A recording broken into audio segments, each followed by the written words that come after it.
She asked, hijab, isn't that oppression? No, it's not oppression, it's covering. The women covering their heads or covering their bodies is not an oppression. Their husband didn't tell them to do that. Their fathers didn't tell them to do that. Their sons didn't tell them to do that. The imam didn't say to do that. God said, for the Muslim ladies,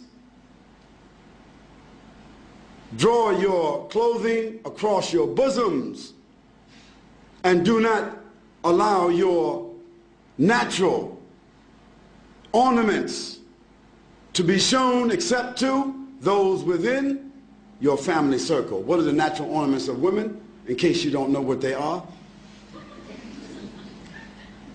Their breasts, their shapes that happen to be different than that of men, their hair, those adornments should be covered. Now, just in case Christian people don't remember, just 40 years ago, Christian women never went to church without covering their heads. It wasn't it. Isn't that true? Ask your grandmothers. And just 50 or 60 years ago, 20 years before that, a Christian woman would never come outside with a short skirt, even. Even the nuns themselves today have succumbed to modernity. Because the nuns who committed themselves to the church and a religious life, how did they dress? They're not Muslims. They covered themselves. They covered themselves with an outer garment, and nothing on them was seen except the face and the hands.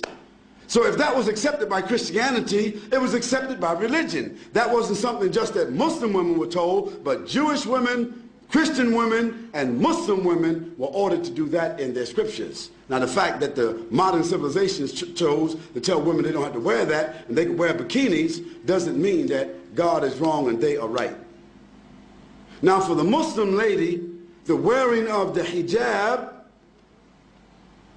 is a protection for her. It's a distinction for her. Yes, it is a uniform so that she will be known to be a Muslim. She would not be molested.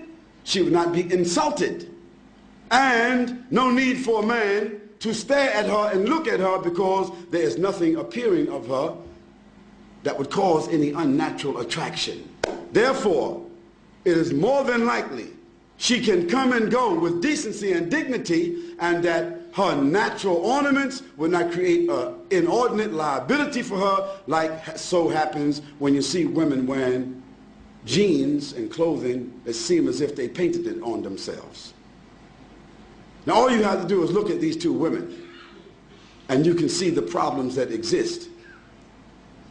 Now of course, it doesn't mean that every woman that doesn't cover herself completely, it doesn't mean that she's immoral. It doesn't mean that. But the Quran gives to the Muslim women what we consider to be an ounce of prevention is worth what? What's the what is it called? An ounce of prevention is worth what? A pound of cure. So just like any one of you, if I asked you, what's your PIN number? You wouldn't tell me. If I came to visit you in your house, you wouldn't have your certificates of deposit in front of me. You wouldn't have your jewels in front of me. You wouldn't have your stack of money or your savings in front of me, distributed just because I'm a friend and everything should be transparent.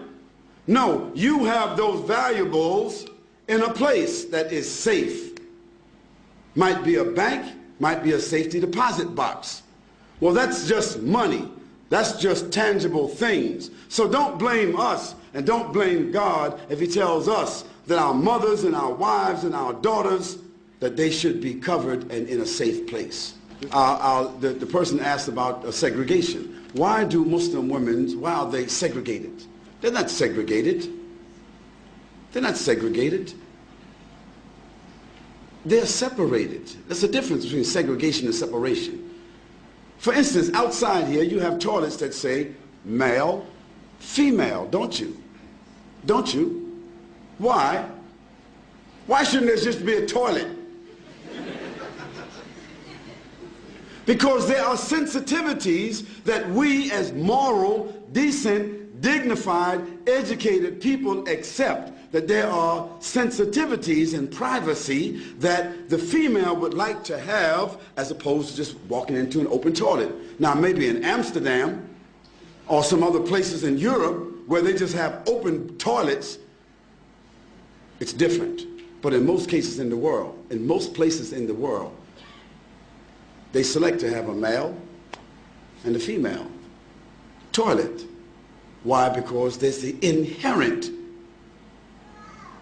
inclination of human beings to provide sensitivity for women and sensitivity for men. Now in Islam, for us, it's not a matter of being inherent. It is something which is God-given inspiration to do what? To separate the sexes. That means the genders. Doesn't mean absolute separation, like we can't see each other, we can't talk to each other, but generally, my wife just doesn't, I don't go to another man's house and I just sit down with his wife and dance with his wife, and he sit down and dance with my wife, and this is a matter of friendship. Bob, just drop over anytime you like. Okay? We don't do that. No, I come to visit Bob or Abdullah. Abdullah's wife comes to visit my wife. I don't socialize with his wife, and he doesn't socialize with my wife. Although there may be occasions where we eat together, our families socialize together, but generally, after boys and girls reach the age of 7, the Prophet said, even if they're brothers and sisters, separate them from the bed. And when they get to the age of menstruation and they realize another level of consciousness, then give them separate rooms. What to do what? To preserve and protect them from tendencies that human beings have, tendencies that has manifested itself in civilizations where they don't do that protection. So we are obeying Almighty God. That's what we're doing. And sometimes we just have to believe what God orders us to do and benefit from the medicine. Sometimes when we don't follow what God tells us to do, then we see later on the reasons why. So we don't apologize for that. We say that it brings us dignity, it brings us distinction.